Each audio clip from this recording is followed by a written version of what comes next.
This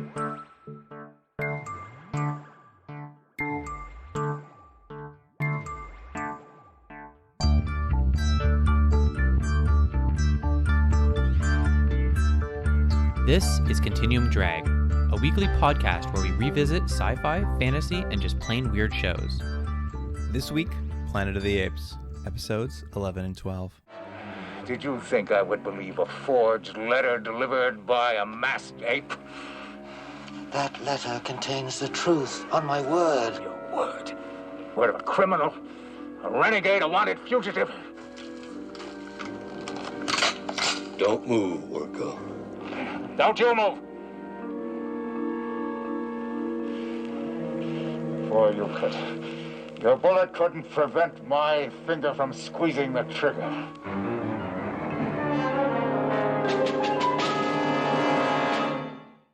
Welcome to Continuum Drag, the internet's foremost Urko fan podcast.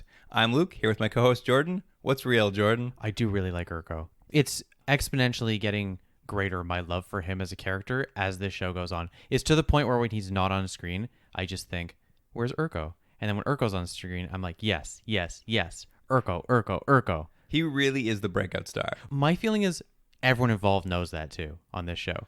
I have a feeling it must be true. They're writing more for him. Yeah. I mean, the actor is just like knocking out of the park every single time. Yeah. His character, I don't remember in the beginning him being so exasperated all the time, but it makes me laugh every time. It's just like he's a character that comes in, everyone is stupid to him, and he can't believe it. And I really relate to that. He's your spirit animal? He's my spirit animal, yeah. So before we get into this week's episode, I put a little factoids together here. I love factoids. About the person who developed the show for TV, perhaps the creator. His name's Anthony Wilson. Okay. What a generic name. What a generic name. I was going to say for a generic show. It's actually not a generic show. Well, I kind of had a quick look into him because I was scrolling through IMDb and I was like, oh, what's up with the guy who sort of developed this? And it's weird. I hadn't thought of someone as being the creator of this. Mm-hmm. Because there was a book and movies and everything. But obviously someone had to come up with the basic ideas. So I thought I'd have a little look. Seeing as it's kind of taking shape the further it goes in, I'm like, how much of this is the creators doing? And I don't know if I have an answer for you, but I'll give you my little facts about him. He's the son of MGM producer and writer Kerry Wilson, who was one of the writers of Ben-Hur and Mutiny on the Bounty. Oh, really? Yeah, well, those are two big ones to have on your resume. He's definitely like Hollywood royalty, this son. And he was who? Sorry, who? He's this guy's father. His Anthony's father. Kerry Wilson is his father. He's Anthony Wilson. Maybe Tony to his friends. Yeah, probably. Big T. And his writing career is actually surprisingly short. I was kind of surprised. Maybe it's because he passed away in 1978. But in the 60s, he kind of was doing like one or two episodes of, whatever shows were on. Like he'd write one here, write one there, like cop shows, adventure shows, Western shows, like Have Gun Will Travel, Addams Family. Unrelated. I think you had to be a pretty good writer back then. I know there was a lot of like writing schlocky episodes, but just imagine being one of these journeyman writers. We've talked about this before. That seems like it's maybe gone away a little bit. But imagine like one week you're writing Planet of the Apes, and the next week you're writing The Fugitive, and the week after that you're writing The Jeffersons, and the week after that you're doing a Little House on the Prairie. Like that's a tall order to be able to get into those genres back and forth. And it seems like a lot of the writers on these things, that's what their life was. Oh yeah, 100%. I mean, this guy even wrote for The Fugitive. Like he bounced all over the place basically throughout the 60s, and then kind of as the 70s started, he started getting like a bit longer spans. Like he did 7 episodes of a sci-fi show called Land of the Giants, which I read a little bit about. It's about a spaceship that lands on a planet, but everyone on the planet's just really big. Yeah, that's pretty good. That's pretty good. It's just Planet of the Apes, but with big people. Right. There's a lot of jokes like, I can't believe how big that carrot is. So big. And he'd produced a few things, like a few sci-fi horror TV movies, and actually a TV show too. One called The Immortal Man, which was basically just a fugitive, but with a man whose blood made him immortal.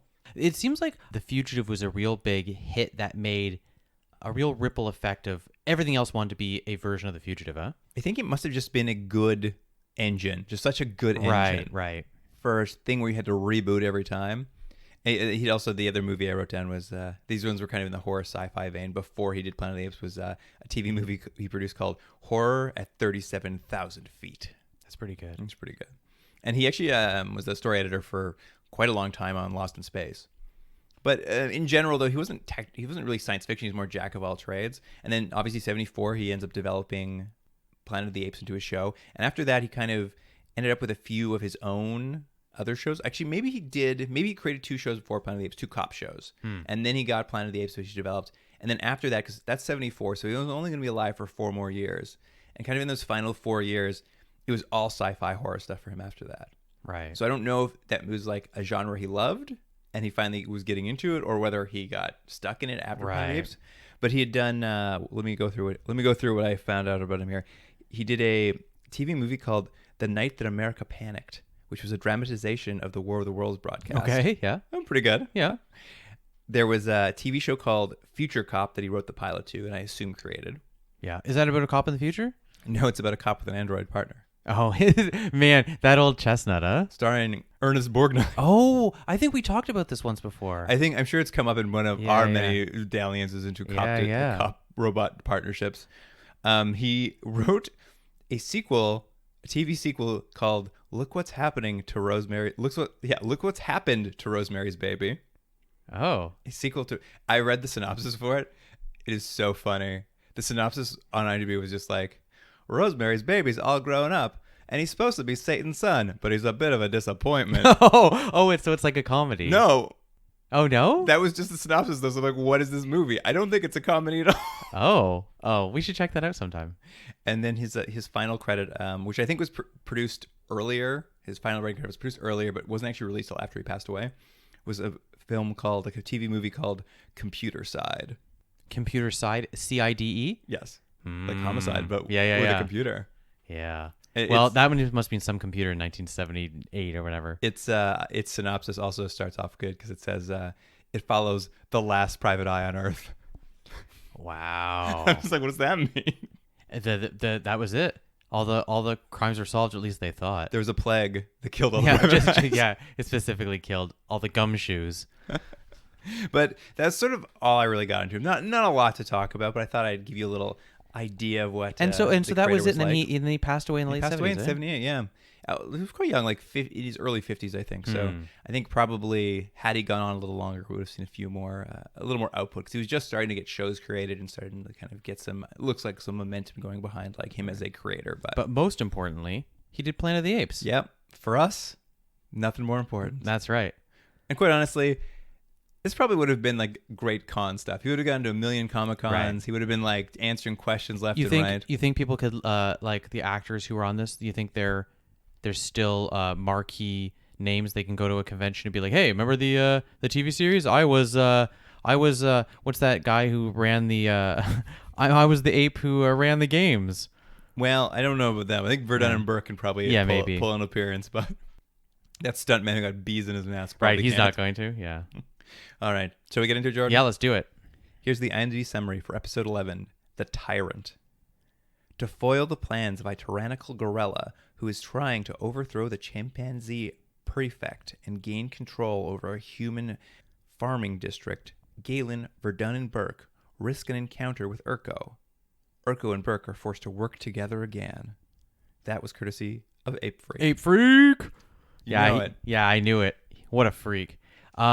There's an interesting thing about this episode that we didn't know last week. Was it last week or the week before, where we were talking about how the show had kind of become a little bit samey, and how we were both maybe a little bit wishing for things to be a little different. And I remember one of us had mentioned about, wouldn't it be interesting if we didn't focus so much on Pete and Alan, and we saw some more of the effects of what them just being there had. Right. This episode kind of does that, in the sense of it's not really focused on Alan and Pete at all, but I don't know if I liked what they did with this, because it's like they introduced a new character to focus almost the entire episode on, as opposed to someone else that we've come to like learn about. Do you know what I mean? I guess so. I mean, it felt to me like, you're right, the human characters are put aside, but it felt like it was like a Galen, Urko, third guy episode. Like, yeah, but like they were the really third guy episode. Yeah, I mean, he's the core of the story, but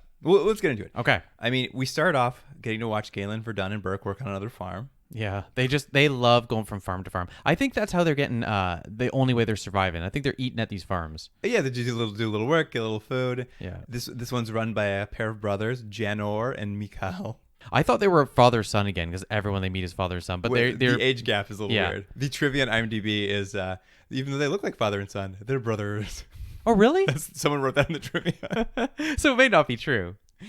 But it is a weird thing to add if you don't know that actual fact. Why would you put that up? I guess. Yeah, I think someone just watched the episode and was like, thought what you did. He's like, oh, they look like father and son, but they're brothers. They kind of live in this farming district, I guess, and it's controlled by a guerrilla district chief named Aboro.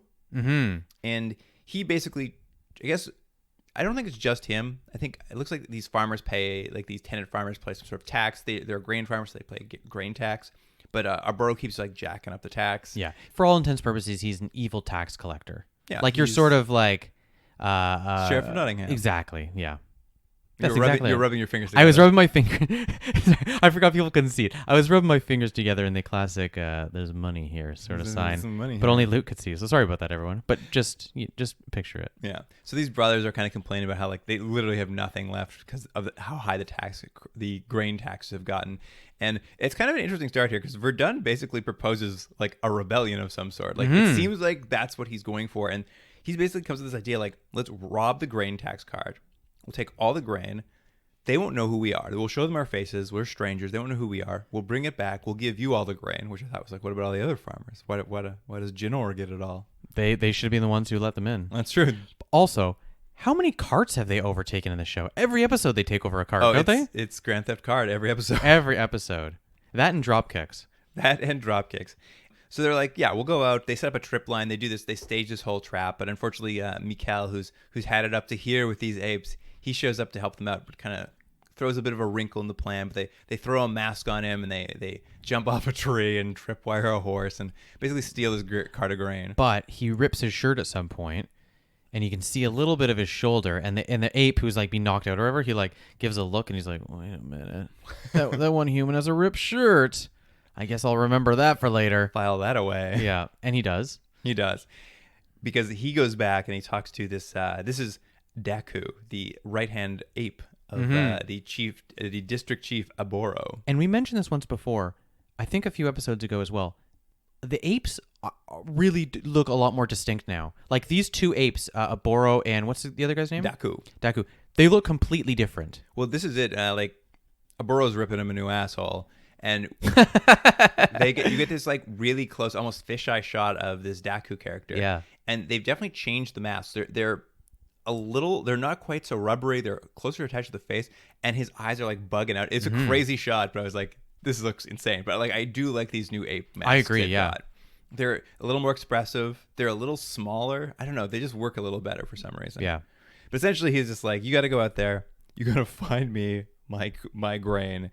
And, you know, they basically head out to shake down all the local farmers for clues. And when they get to old Janor and Michael's farm, Janor is Mikhail is telling Janor, his brother, about, hey, I stood up to apes. And Janor just is like beside himself. He's like, you can stand up to apes?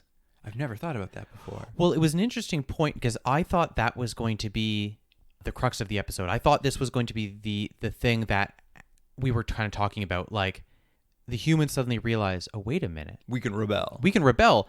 It's not really what the episode is. And I thought that scene was almost ended up being out of place because it felt like that was the direction it could have gone in, but it doesn't really. They really tease it because what happens here is the apes show up as they're talking about this. They, you know, there's little... Mikhail gets a little lippy with them. And they grab him and they find his torn shirt. And they're like, what were you doing today? How'd you tear your shirt? They get in a little bit of a scuffle. The two humans try to run off. The apes shoot both of them. Oh, that was my favorite part. Yeah, they just both run. And they both get, from what we see, shot dead. No way they're not shot dead. It's true. They very much look like they've both been shot dead. And then they burn down the farm and ride away. And when we come back from commercial break, Galen, Virdon, and Burke return to the burnt out farm. They're like, uh-oh. Yeah. But of course, Janor, the brother who didn't help in the robbery, he hasn't died. He's got like a cut on his head. I guess they've implied that he's had like the bullet winged his forehead. Yeah. And I was like, no way. He got shot like point blank in the chest.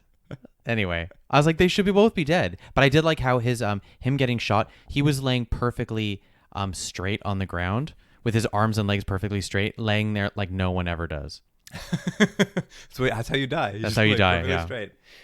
And it's great because they come back and they're like, "What happened to the farm?" And he's just like, "Arboro killed my brother. He needs to die."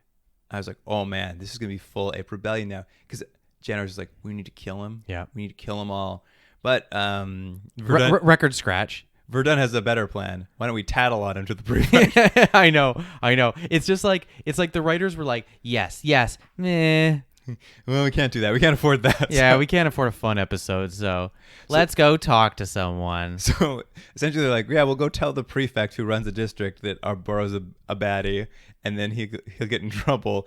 And they come to find out that the prefect is a ape named Augustus. Yeah, who's an old family friend of Galen. It's his cousin. Oh, it's his cousin, right? Okay, sure, sure. Yeah, So Galen goes to drop in on him just to have a conversation. And Galen loves to put on a fake voice. He comes in. I wrote that too. I said every episode now. I said Galen loves doing funny voices. I would say almost every episode he does one, and it's been happening since the beginning. He loves to put on a little act. Because basically Augustus isn't looking up; he's like reading papers, and Galen comes in and like puts on a funny high pitched voice and tells a story about two little ape children stealing some apples, and it's a fun story from their childhood. Mm-hmm. But basically, he's just like tattles on Arboro, and the Augustus is like, "I can't believe this. He's gonna get in trouble." They basically tattle on them because they're like, he's so bad and he's so mean to the humans. However, from what we've seen now, we're in episode 11.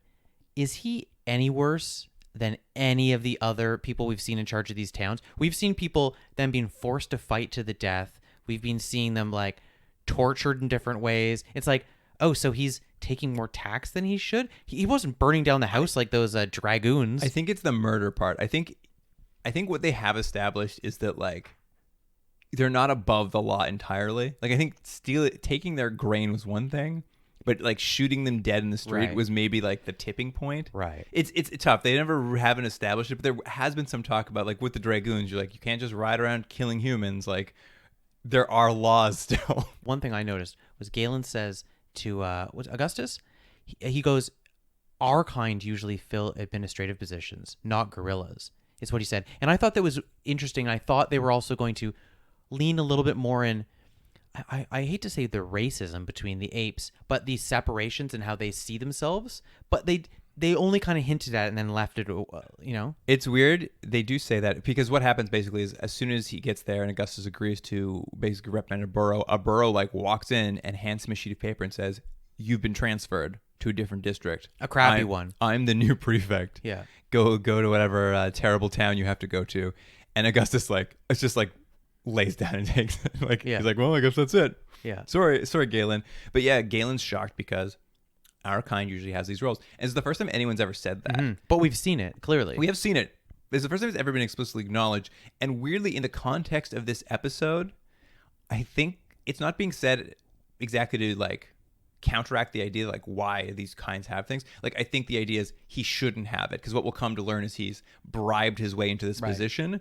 So like the only way he could get the position was corruption. Like his kind can't have those positions. So do you think then the system is just set up against gorillas? I do. Yeah. I actually do think that's probably what we're seeing here because obviously there's some prejudice against them. So much prejudice in this world of apes. I know you wouldn't think so, but there it is. But I did like Arboro as he becomes the new prefect. He gets a cool new chest collar plate. thing. Yeah. It was very cool. And As you would though, if you became prefect, you're not going to keep your old outfit. Oh, dressed in nines. Now, as we've seen in a lot of shows, and I'll remind you of when we watched Dune, as soon as you're in charge, you change your outfit. You don't wear your old sweaty rags. Oh, you're right. You are right. You can't be seen as just your old nobody self. Absolutely not. But at this point, Urko shows up, and the reason I know Urko shows up because I wrote, "I'm instantly happy." Well, that's it. Arboro's kind of like celebrating his new prefectship with his right-hand man Dooku. Dooku from Star Trek, Star Wars, something. But Whatever, doesn't matter. Urko drops in because he wanted to congratulate his old pal from the academy. Yeah, I love that there's now an academy. The Gorilla. How much do you want to see that spin-off, Young Urko at the academy? I love it. I'd love to see it. The JG years. What do they call them? And the Star Trek novels or something. Yeah, I know that was just for Luke and I. Sorry. They started joke about the old times and like laugh about getting old.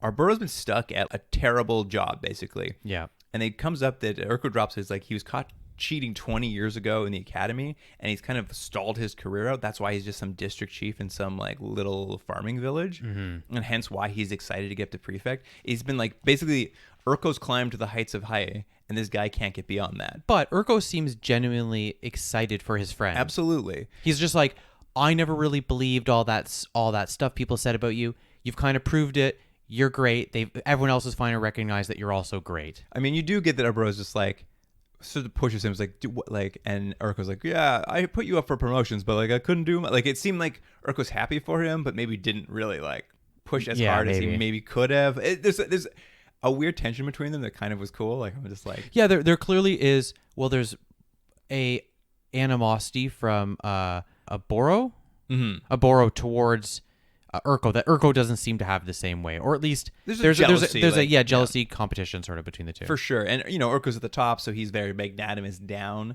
but he does like stick a couple old wounds while he's there just to see him squirm. Yeah, Urko's still he's a jerk. He's a jerk. He's a great villain. Jerk. But Urko's is like, I gotta go finish this inspection. I'll come back. We'll have a big celebration. It'll be great. And we cut back to Urko or to Galen, Virdon, and Burke, and they're piecing together a conspiracy. I know that I am just like, how on earth did you guys manage to piece? Like, I heard all these things said out loud in dialogue, but they really pieced together quickly. Yeah, they jump over a bunch of stuff that you think they would need. But what I liked about this scene, because this is the scene where they kind of reveal the mechanics of what's going to be happening in the episode. Pete is knitting, and Alan is polishing just a branch, what looks like a baseball bat. And to my disappointment, those end up being things that they needed. I just wanted it to be a thing that they just needed the characters' hands busy. And I love the idea that on off hours, Pete's just knitting. I did like that too. But unfortunately, what we find is, not to jump too far ahead, is that they're making a costume for Galen. Essentially, do you know what Burrow's sort of scheme was here? Like how he kind of bought this prefecture? Like he'd been taking this extra grain. And do you know what he's doing with that grain? No. He was trading that grain for gold bars from the local gold mine. Right. And then he was taking that gold and going into Central City and bribing people on the council to sort of set this up. Like it's a very complicated scheme. He's clearly been running for quite some time to like set himself up. I was kind of interested in the whole like conspiracy behind it. I was hoping we'd go to this gold mine. Like I was really hoping we'd see it. I'll be honest. I was mostly focused on Pete knitting, and I probably got a little distracted. But yes, you're right. They figured out the conspiracy, and now that old Augustus can't get them justice, they've sort of come up with a new plan to kind of get back at our Boro for murdering old Mikhail and burning down the farm. I think in terms of their plans that we've seen so far, because a lot of times they're like, we've got a plan, and the plan is just to run in and dropkick someone. This plan's actually not bad. This is certainly their most complicated plan. Yeah. So Galen gets to play a character, and the character he gets to play is Octavio. Yeah. Zaius' assistant. Who I don't think we've ever met, have we? No, but we do get confirmation this is an actual person. This is what he looks like. So basically, he's playing Octavio. He comes to acts like a real pompous kind of jerk, and basically comes to a Boro and is like, look, here's the deal. We want to make you the new head of, what would you call it, the army or whatever. Yeah, we want to replace Urko with you. So Zaius has been watching you. He likes your style. He's seen you doing the bribery. He knows you're conniving. He knows you're the man for the job. The ape for the job. Yeah, you're the ape for the job. Basically wants to get him to not only admit that is what his goal is, but also to admit that he is dishonestly in that position. But then it got complicated. I'm like, did they also want him to get rid of Urko? Because here's my real quick point. I don't know why they cared at all. Because let's say he did take over and he became the prefect. What does it matter? I think, and also let's say he took over Urko's job. Well, Urko's their villain, their enemy who's chasing them all the time. So it's like, there's a different guy. Who cares? Well, I think what it is they want to get some sort of justice for their friend who was killed. So the guy we just met. Just met. So they're compelling Arboro to basically commit treason. They're like, let's find a way for you to get Urko out of his job, because they're dangling the carrot. You can be the new Urko, but to get there, we need you to commit some sort of crime and pin it on Urko, because they want it to look sneaky. They want it to look sneaky so that when Urko finds out, Urko's going to like Yeah. arrest him. And they propose like a bunch like, why don't you plant some gold on him? Or I was just like, I don't know, why don't you tell everyone he cheats at horse racing? Yeah, that's true. I like there was actually a line that said Urko never really approved of corruption. I was like, yeah, but he approves of like cheating at gambling. He definitely approves of that. But Yeah. apparently he is spick and span when it comes to bribery. Yeah. But I did like Arburo. They run all these scenarios down. Arburo's just like, it looks like he has a headache. He's like, listen, let me just kill him. It'll be so much easier. Yeah. And Galen, I don't think he ever intended to quite go that far. But Arburo's just like, listen, shut up, Octavio. I'm just going to murder him. It's easy. My buddy here, Daku, he knows this human, kills people for us all of the time. Yeah. So don't worry. I'll invite him to dinner. We'll cut his head off. But he is still skeptical of Galen / Octavio. So that's when you find out that is what the guy looks like, because they kind of do their research and they're like, oh, he does look like a guy that wears that collar and has a cane. It is a kind of it's sort of a minor subplot. It sort of happens over a commercial break, but as Galen leaves the first time, Arburo's like immediately just like, I do not trust this guy who shows up out of nowhere. Go look into it and find out if it's true. And when they look into it, they find there is a man with a limp who's pompous who is actually the assistant. Now, do you think the way they got that information is they went up on the top of the hill and they reflected it to one guy who reflected it to someone else? And they're like, hey, does he have a cane? Reflect. The other guy's like, let me check. Reflect. Then they're like, yep, it's a cane. Reflect.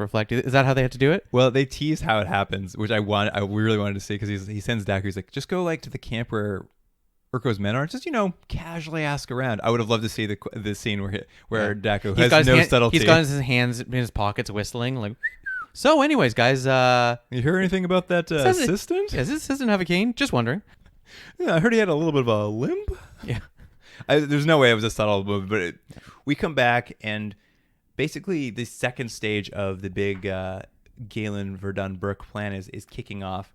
Daku's like riding his horse off. He's going to go recruit this human assassin from this nearby town to come in. And they do their classic jump off a tree and capture him. Every episode. Twice this episode. Yeah, it's crazy. It is funny that the choreography of this show, in terms of action sequences, it's the same thing every time. And it's not bad by any stretch, but every episode you're going to see a drop kick, someone jumping on or off a cart, and someone jumping out of a tree. Every episode. You got to work with what you got, I guess. Yeah. And they got a lot of trees. Yeah. The same park they're being looping around in the whole time. Yeah. So they capture him, tie him up, leave him in a bush, basically preventing the assassin from ever hearing about it. And then they head back to the camp where Urko's staying. And they forged a letter and they've stolen a seal from Arburo and they've stamped it. And they put on the old Dragoon mask on Galen. I know. That's what I wrote. I was like, is that the Dragoon mask? It sure looked like absolutely. it. And I guess they still have the pistol from that too, because he goes in there and waves the pistol and basically holds him at Urko at gunpoint. It looked like almost like a bank robbery sort of thing. Yeah. And he hands him the letter and Urko opens it and he's just like, so Arburo's trying to kill me, eh? He's like, why should I believe you when you wear a mask? And there's kind of a bit of back and forth. Urko's not gonna buy. This plan's not working actually. Yeah. And at some point, Urko even flips the table and knocks Galen down, gets the mask off him, and has him at gunpoint. And it becomes a bit of a Mexican standoff because because Alan comes in. It's Alan and holds him at gunpoint, and then eventually Virdon will come in and hold them all at gunpoint. Yeah. But essentially, they kind of try to convince him this assassination attempt is real, but they leave out the part that they set up the assassination. Yeah, right. But essentially they talk him into it by saying A, we have you at gunpoint, and B, let's come up with an elaborate scam to prove it to you. Because you don't believe the letter, and you're not going to believe us now that you know it's us. But why don't we go to dinner? Galen and Urko will go to dinner. Burke will show up at the door, knock on the door, and when Arburo comes, they'll be like, hey, I'm that human assassin you hired, here to kill that guy. I know, it was such a weird plan. Don't you think that was odd? I mean, because the idea was that he's going to say it in front of Urko and he's like, no, shut up. And then Urko's like, what do you mean? No, but there's the thing though. He's going to come to the door. They're not supposed to hear. They sneak off and try to basically Galen. They're like, what we'll do, Urko and Galen will sneak off and catch him in the act by listening in and then jumping in. You'll hear this guy was clearly setting up this actual assassination, and then you'll believe us, sort of thing. What I found really great about this is a classic Mr. Big operation. Do you know these police tactics? Canada's had a few of them that have been huge debacles. No. But it's sorry, what are they called? It's a Mr. Big operation. Oh. The essential idea is the cops basically meet a person and they're like, oh, you want to commit a crime? Well, we'll introduce you to a guy who can help you commit a really big crime, and that guy's also like, they got in trouble for it because they've done it a few times where they like find people who are like Muslim who, you know, either have mental health issues or, you know, just like they're basically like, these guys will never commit a terrorist act because they can't. They just don't know how to. But what we'll do is we'll provide them with the bombs and the guns and like set it all up. And then like, look at, they're terrorists but it's like, they would have never got there on their own. Right. Like the thing, Alberto would have never got to assassinating Urko on his own. If they hadn't pushed it, yeah. This is all like the biggest entrapment thing. Like they set up this to her. Like, well, what it is they know he has those tendencies and that history, sort of, they know somehow, and they push it because he made the mistake of messing with their friend. Right.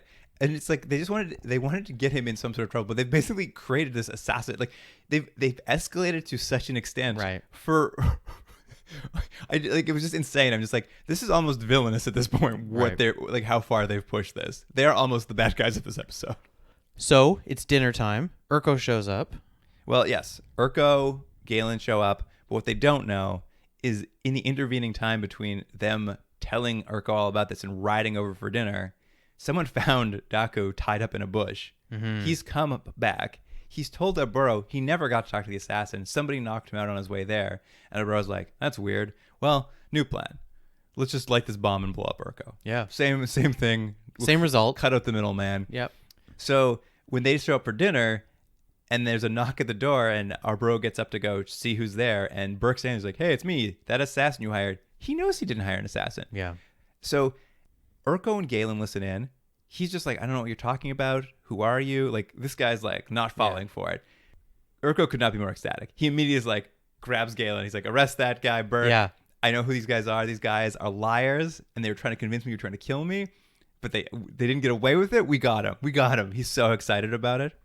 And it kind of is funny because it works for a bit, but his plan was, I guess someone's supposed to light the fuse when the wine is served.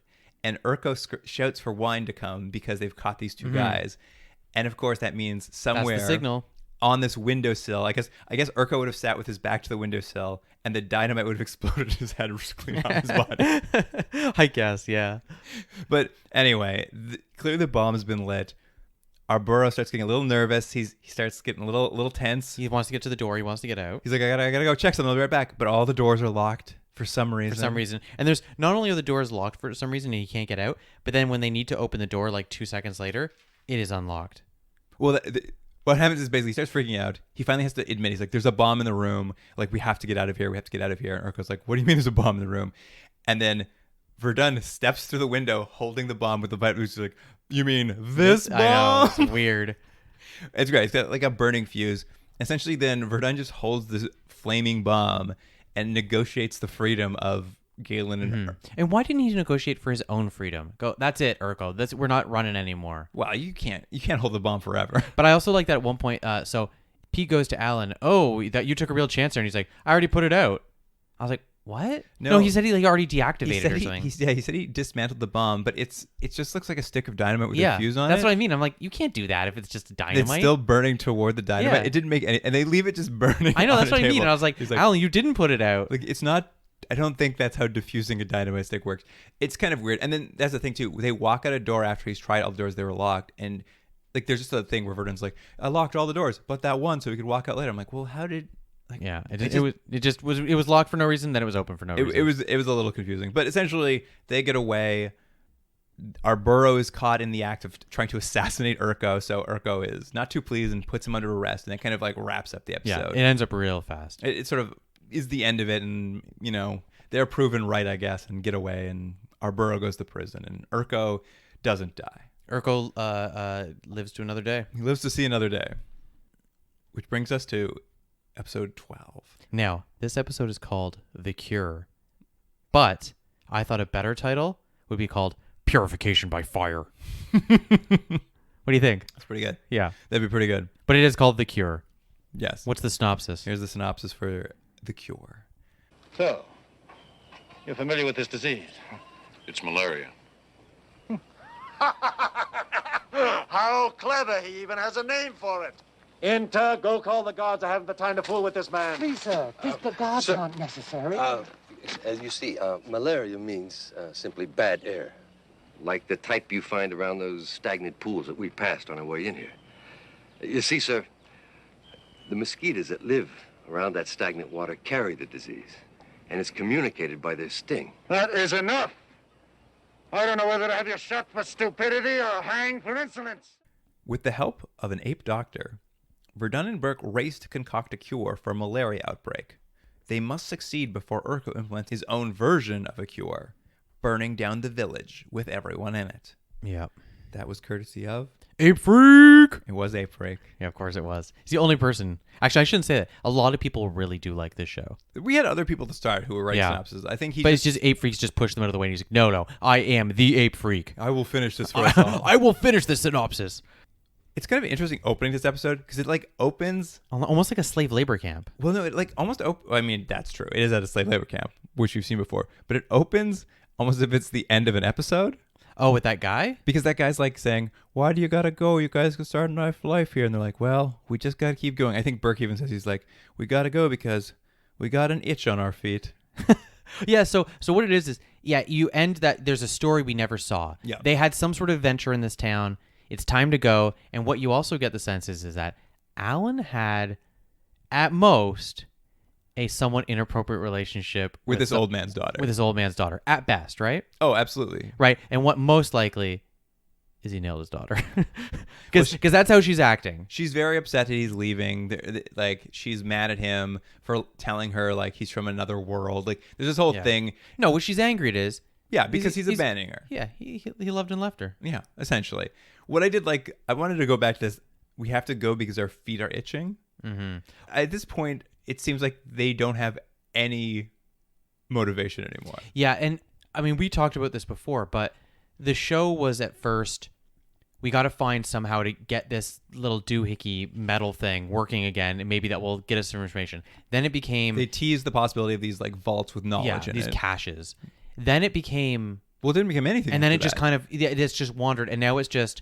That's what we do. We're the Incredible Hulk. We just wander and wander. It's like, why? Because... It was the first time they've, like, bumped into where someone's like, why are you leaving? And they're like, the writer's just like, I have no idea. Yeah, because there's no reason. They could just stay in the town. That's what they do now. They might as well. They might as well stay in the town. Yeah. Alan found a nice girl.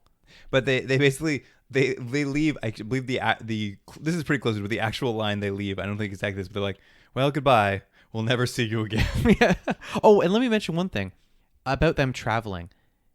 I think the only reason they haven't been caught by Urko at this point is it's not Urko. His men suck. Oh, yeah. His men suck, like, really bad. Like, his training may not be very good is what you could say about Urko, because they're always tripping over each other.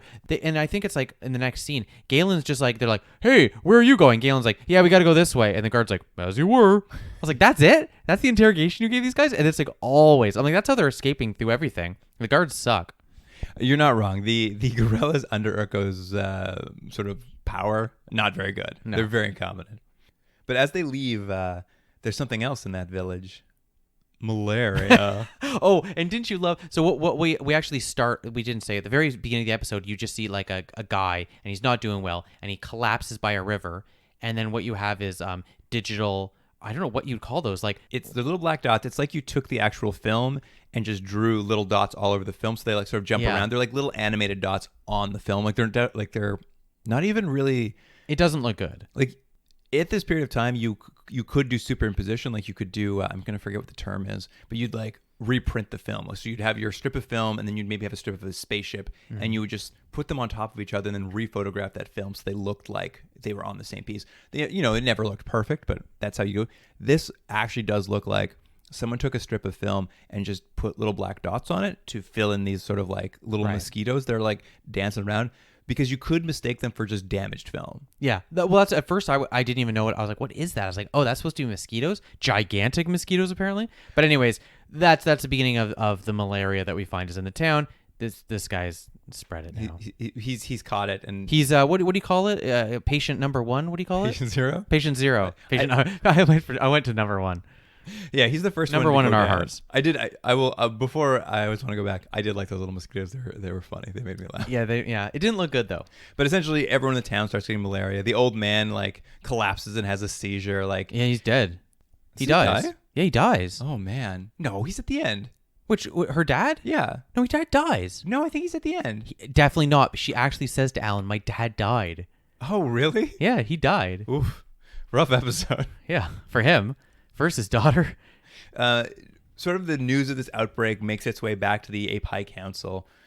And they've kind of called this meeting about it because they're worried that it's an old sleeping sickness that hasn't been around but only affects humans. It was around, I guess, in the Orion period. Mm-hmm. I don't know, I like that little piece of history, Yeah. ape history. But they're basically, Dr. Zaius has his chief medical officer, Zora, on there, and they're discussing, like, maybe it's a good opportunity to quarantine it, do a little research on how this spreads. We can experiment on some of the humans. It doesn't spread to apes, so, like, there's no harm to us, and we can learn about it. They're having like a very logical kind of normal conversation about weight, and then Urko comes in and he's just like, burn it, burn it, and they're like, no, okay, wait, there's other things we can do. He's like, burn it, and it's just, I just love that he wants to cut through all the bureaucracy. He's like, guys, no more talking. All you do is talk, and he's so exasperated. He's like, I can't believe we're talking about this. Why are we not just burning these people? Burn it. This is a classic Zaius Urko argument where it's like, he does not want anything other than like the hardest, fastest solution. Yeah, they're like, what if we tried this medicine? What if we tried that? And he's like, burn it. But anyway, the council all votes. Zaius gets his way, and Urko's in charge. It was close though. It was a close vote. Was it? Yeah. It was 3-2. Okay. I thought it was close because they have another vote later that I thought was closer. I thought this one was like more like not on Urko's side. Maybe I'm thinking the later vote because Urko was so mad. He's like, "Fine, I'm in charge of the quarantine thing." That's right. Yeah, I think you're right. I think it was the later vote. He's so pouty about it. But we didn't talk about. There is a really interesting conversation. I don't know if it's now or it was right before where Galen really gives it to Alan. Oh yeah. Well, I mean, this is kind of, I guess, it's a subplot, and I guess I did skim over it, and we won't have to get into a lot, but Galen is angry because Virdon basically told this woman everything about them. And Galen's just like, why do you keep putting us in jeopardy? And like throughout this episode, like they're going to find out right away from a coal carrier who's going to come by and tell them there's an outbreak back in town. And they're going to be like, well, we got to go back and help them. And Galen's like, why? Like, what can we do? Like, Galen's just like, you constantly put my life in danger and you don't ask my opinion on it. He made a valid point. It's very true. They do it all the time to him. And I actually was just like, Galen's making a very good point, and he's very magnanimous because he still gives in and does the things, but he just wants them to acknowledge that they never ask his opinion on anything. Yeah, and he's the one who's he's given up the most. Well, they're just two stupid astronauts that landed in the future. Astronauts. But it'll come up occasionally through this episode. I'm not going to get into it every time, but there's a bit of like a tension there with Galen. Just like, you guys never ask me my opinion. Unrelated. Why was the guy delivering coal to them? He's a coal guy who worked in the town of Tryon. Oh, I thought he was delivering coal to them. I was like, how much coal do they need? No, I think he was on his way back to town with a new delivery. And when he got there, their quarantine was set up, so they sent him away, and he's like running away from it. I see, okay. And they're like, hey, don't we know you from Tryon? He's like, you bet, I'm the coal carrier. But yeah, essentially they head back, they break past the quarantine. Very easily. The guards stop them, and they just like walk around another direction, get in there. Virdon immediately goes to work. He's just like, hey, you guys, we need to stop this. Everyone, let's get organized. He just gathers 10 around him. We're going to drain the standing water to get rid of the mosquitoes. We're going to start some fires to get the smoke going, get those mosquitoes there. He takes charge right away. Bury the dead. Let's get a quarantine zone going. Like, he takes charge right away. And as he's doing that, Dr. Zoran moves in. I like Dr. Zoran. He was funny. He was like equal parts dumb and smart. Yeah. So he basically comes in and was like, whoa. Hold down, human. You don't know anything. This is the sleeping disease or whatever it is. And what was the solution he wanted to take special, I think it was he wanted to take some sort of potion of some sort and put it in the water. And I think they all had to go into the water, like swim in it for a little bit. His first order was dig a pit. Yeah, right. You know what? That's going to be my solution for every problem at work from now on. I'm like, okay, hold on, everyone. Stop fighting. First, dig a pit. Dig a pit. Yeah, he's like, dig a pit, fill it with water. I'm going to pour these medicines in it.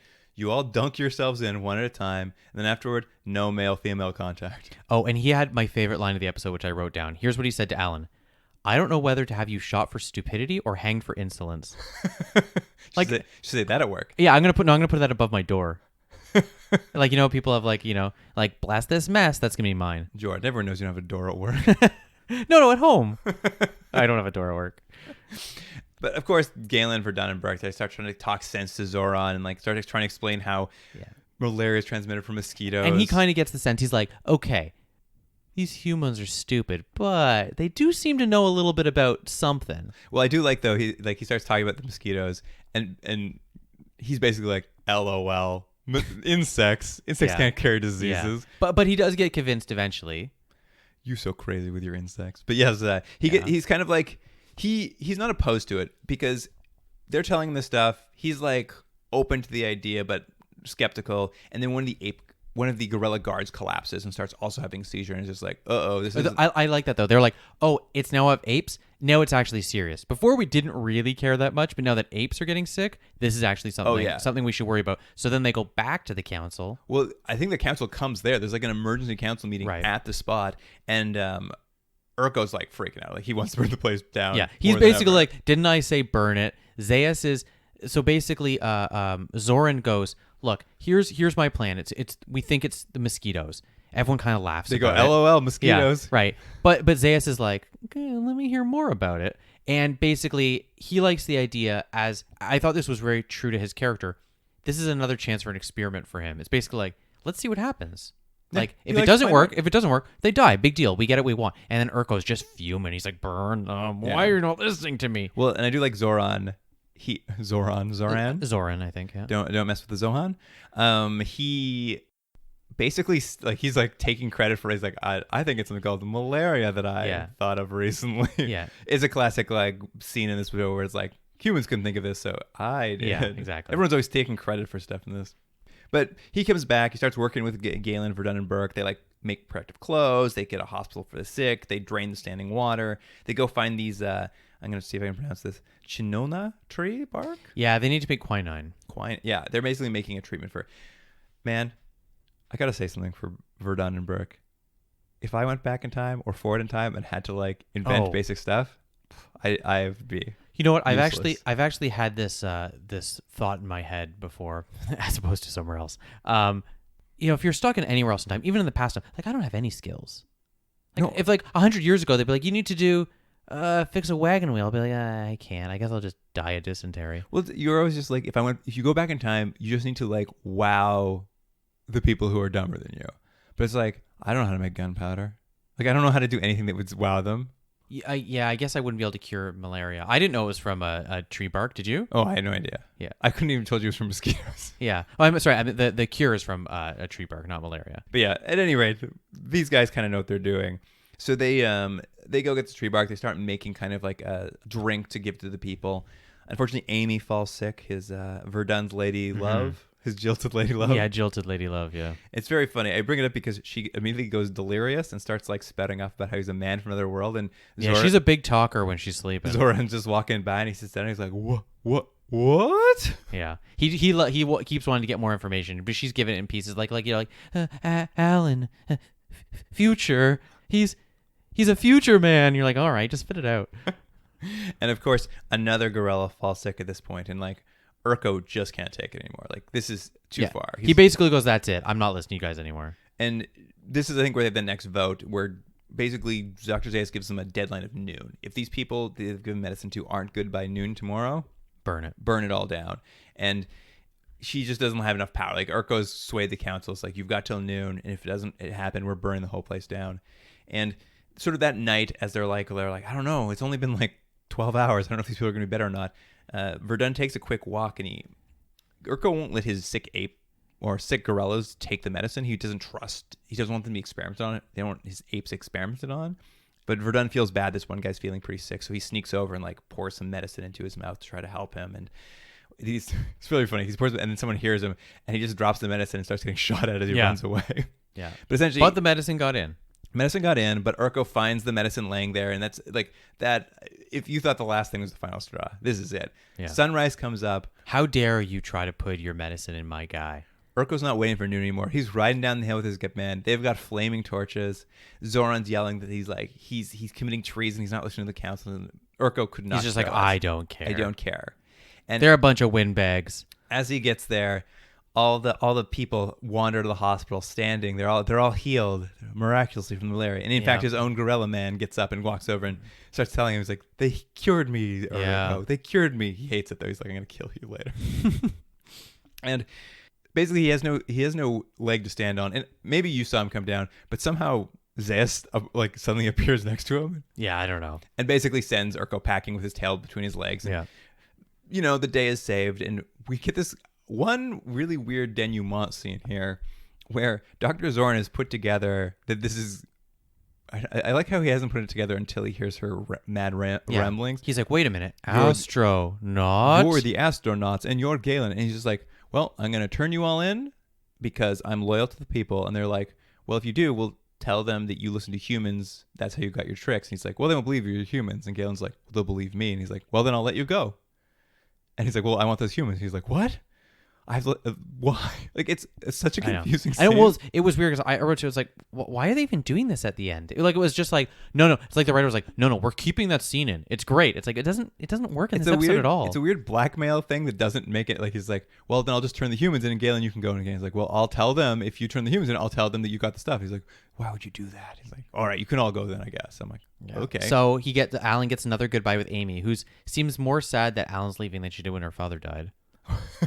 That's why you didn't even know her father died. She didn't even seem to care. Well, she's I guess so. I didn't know. I didn't know she cared because she's just like, one day I'll tell my children about you and tell them to be just like you. And Alan's he's like children. Ooh. And then Virdon like kisses her full in the mouth, and I'm like, yeah. Are you or are you not cheating on your wife right now? I can't tell. Yeah, he really went for it. Like now, Pete's only ruining all the lives of ape ladies. I was gonna say this. I think all the romance subplots with humans have been for Virdon. Mm-hmm. And if there's a romance plot for Pete, it's with an ape. It's with an ape. Yeah, that's true. And we had talked about how he was going to be the Lothario. It's only love plots with apes for him. Do you think it's between the two actors? The guy playing Alan's like, look, I know he's a little bit younger than me. If he's kissing a lady, she's wearing an ape mask. I think it was the other way. I think Brooke was like, if I'm kissing anybody, it's in an ape mask. Right. Either way, that's what he was doing. All right. Well, that's those two episodes. Yeah. I got a little tidbit about that last episode for us, just as we're wrapping it up. Is it a malaria-based tidbit? No, it's about Amy. Okay. The woman who played Amy, Sandra Locke. She was married to Clint Eastwood. Not married. They were a couple together. And she's in 6 films. I know about her and him. It's not a happy story. Oh, it's not a happy story. He treated her very badly. Very badly. Actually ruined her career, Clint. Oh, absolutely. Yeah, I didn't realize that's who that was. Yeah, I read about it online, and I'm like, Clint Eastwood's a bad person. Yeah. But yeah, because I was looking at her ID summary, I'm just like, the outlaw Josie Wales. And I'm like, oh, wait, there's this is one of the Dirty Harry movies. I'm like, oh, this is Gauntlet. And I'm like, she's in all of these Clint Eastwood movies. But yeah, I guess they had met on that first one and ended up making a bunch of movies together, and we're a couple for a while. But I just thought that was interesting. Like, hey. And then read more about it. But yeah, he was not very nice to her. He threw her out of the house at some point, and then like blacklisted her. Yeah, like he basically to get her out of his life was like, I'll set you up with a directing deal at Warner Brothers, but the deal was bunko. Like everything she brought there, they just said no, and then she would sue them all again later and win. She was like so in the right. She kept winning the lawsuits. Yeah. Crazy Clint Eastwood. Yeah, you're canceled. You're canceled? Yeah. That's your new catchphrase. No, that's everyone's new catchphrase. You're canceled? Yeah. Have you not heard that catchphrase? No. Yet? That's what happens. You're canceled if you're a bad person. You're canceled? Yeah. I didn't hear this. I definitely did not invent that. Okay. Well, I don't ask me. I have no idea what people are saying. It's all crazy out there. I don't know what's happening. All right. Well, let's wrap it up. Let's talk about these episodes. Okay. Let's get some ratings. What do you want to give the first one? For Tyrant? I'll be honest here. I really like Tyrant. Really? Tyrant? I didn't like it that much. It's a well-written episode. It is essentially an episode of Frasier. I don't know. It absolutely is. I don't know. It's all about elaborate plans, misunderstandings, and dinner parties. Okay, you know what? You've won me over. I'm still not going to give it as high score as you. I know that. Everything. I actually think it's the best episode. Oh, I disagree. It is. It's just such a well-tuned little episode. I actually loved it. I think it's my favorite episode of the entire series. It's a 9. Oh, Luke. Now, I disagree with you. It's crazy. It's the best episode. But I have to say this: both these episodes, and I told you this before, I watched both these episodes at about 4 a.m. just because of my current work schedule. So everything should be tinged through that. I found this episode kind of boring. It's crazy. That's 6 out of 10. 6 out of 10. We got the same score, just upside down. All right. What about The Cure? How bad did you think The Cure was? You mean Purification by Fire? I like this episode better. That's insane. Yeah, 6.5. I thought it was a little bit better. I mean, felt like a perfunctory episode of the show. They both did. Come on. No, I swear to God, was my favorite episode. I think it's so well written. Of all the episodes we've watched. You know what? You like it so much, maybe I'll have to go back and watch it again. What I liked about the second episode more is, one, Urko was funny. I mean, he's funny in both episodes, but I like that he really wanted to burn things. And I really like that guy that just laid by the river for like 3 days. Well, I'm giving it a 6. I'm giving it a 6. A 6? Oh, okay. Well, actually, we're pretty close on that episode. Yeah, I think it was a pretty perfunctory episode. I could even probably go lower, but I'm going to cut it a break and give it a 6. All right. 9. It was so good. I honestly... This is like when we watched Space Above and Beyond. There was one episode that you and Jane both really liked, and I didn't like it. Remember, there was one, and it was a conspiracy. Maybe that's what it is. You just like these sort of like underhanded episodes where people are like being conniving to one another. Yeah, I love it. I love a little back and forth. Yeah. I loved there was turns on turns. It was great. Yeah. Oh, Jordan. It's all right. We don't have to agree. And you know what? We're now almost to the end of the series. We have one more episode. Yep. There's one episode left for us of Planet of the Apes. And we're going to watch the last 2 episodes. Mm-hmm. We may or may not have a guest. You never know. You never know. Sometimes they show up. Sometimes they don't. Yeah. And so that's it. Yeah, we're going to wrap up this series, and we'll see where we're at. I already know this is going to have one of the higher scores of the show we've watched before. Yeah, I think it'll do okay. Yeah. I don't think it's way better than Man vs. Machine. Oh, yeah. I mean, it didn't do gangbusters, but it's certainly probably high Well, sixes. this 9 you had is just going to skyrocket the score. This is the best episode of the series. All right. In the meantime, you can email us at continuumdrag@gmail.com if you have any thoughts on Planet of the Apes. And if you want to agree with me that this is the best episode of the series. Yeah, you only want emails where people are agreeing with you. Please only email me if you agree with me. If you don't, I don't want to hear it. And you can follow us on Twitter and Instagram at continuumdrag. And we'll have some clips from the show. Probably Alan stepping through a window saying, "You mean this ball?" yeah, it's bad. And we'll find some other stuff to put up there. Hopefully none of it will get taken down by the Instagram police this time around. Oh man. And in the meantime, I guess we'll see, or you'll hear us, listener, next week for the final episode of Planet of the Apes. And Jordan, I'll see you then. See you then. Continuum Drag is recorded in Toronto, Ontario. Theme music by James Rick Seidler. Produced by Jordan Delic and Luke Black. Special thanks to Aaron Yunes, Adam Wheatner, Jeff Hanley, Jane McRae, and Stephen Packard.